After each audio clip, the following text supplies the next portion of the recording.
ଘରର ସକାରାତ୍ମକ ଶକ୍ତି ବୃଦ୍ଧି କରିଥାଏ। ଏହି ଇନଡୋର ପ୍ଲାଣ୍ଟ ଜାଣନ୍ତୁ ଏହାର ଅନ୍ୟ ଫାଇଦା ଅନୁଯାୟୀ ବାସ୍ତୁଶାସ୍ତ୍ର ବ୍ୟକ୍ତିର ଜୀବନକୁ ଅନେକ ମାତ୍ରାରେ ପ୍ରଭାବିତ କରିଥାଏ। ବାସ୍ତୁଶାସ୍ତ୍ରରେ ଏପରି ଅନେକ ଉପାୟ ବିଷୟରେ ଉଲ୍ଲେଖ ରହିଛି ଯାହାର ପାଳନ କରିବା ଦ୍ୱାରା ଜୀବନ ସୁଖ, ସମୃଦ୍ଧି ଏବଂ ଶାନ୍ତିରେ କଟିଯାଏ।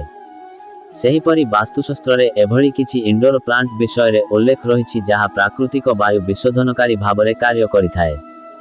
ଏହାକୁ ଘରର ସାଜସଜ୍ଜା ଭାବରେ ମଧ୍ୟ ବ୍ୟବହାର କରାଯାଏ। ଏଭଳି ଏକ ଇନଡୋର ପ୍ଲାଣ୍ଟ ହେଉଛି ସ୍ନେକ୍ ପ୍ଲାଣ୍ଟ। ତେବେ ଆସନ୍ତୁ ଜାଣିବା ଘରେ ସ୍ନେକ୍ ପ୍ଲାଣ୍ଟ ଲଗାଇବା ଦ୍ୱାରା କ'ଣ ସବୁ ଫାଇଦା ହୋଇଥାଏ। 1. ଘରେ ସ୍ନେକ୍ ପ୍ଲାଣ୍ଟ ଲଗାଇବା ଦ୍ୱାରା ବ୍ୟକ୍ତିର ଆର୍ଥିକ ସ୍ଥିତିରେ ସୁଧାର ଆସିଥାଏ।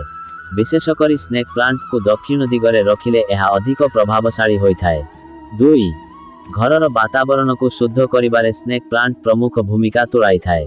ସ୍ନେକ୍ ପ୍ଲାଣ୍ଟକୁ ଘରର ପ୍ରମୁଖ ସ୍ଥାନରେ ରଖିବା ଦ୍ୱାରା ଘରର ଶୁଦ୍ଧତା ବଜାୟ ରହିଥାଏ।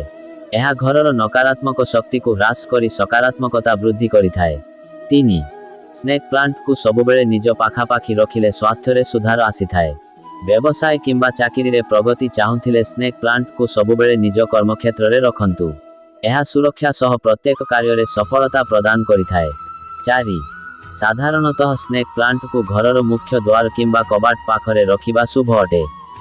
ତେବେ ସ୍ନେକ୍ ପ୍ଲାଣ୍ଟକୁ କୌଣସି ଉଚ୍ଚା ସ୍ଥାନ, ଟେବୁଲ କିମ୍ବା କ୍ୟାବିନେଟ୍ ଉପରେ ରଖିବା ଅଧିକ ଲାଭକାରୀ ହୋଇଥାଏ। 5. ସ୍ନେକ୍ ପ୍ଲାଣ୍ଟକୁ ଶୌଚାଳୟ ଠାରୁ ଦୂରରେ ରଖନ୍ତୁ। ଶୌଚାଳୟରୁ ବାହାରୁଥିବା ନକାରାତ୍ମକ ଉର୍ଜା ସ୍ନେକ୍ ପ୍ଲାଣ୍ଟର ପ୍ରାକୃତିକ ଉର୍ଜାକୁ ପ୍ରଭାବିତ କରିପାରେ। ବେଳେବେଳେ ସ୍ନେକ୍ ପ୍ଲାଣ୍ଟକୁ ସୂର୍ଯ୍ୟ କିରଣରେ ରଖନ୍ତୁ।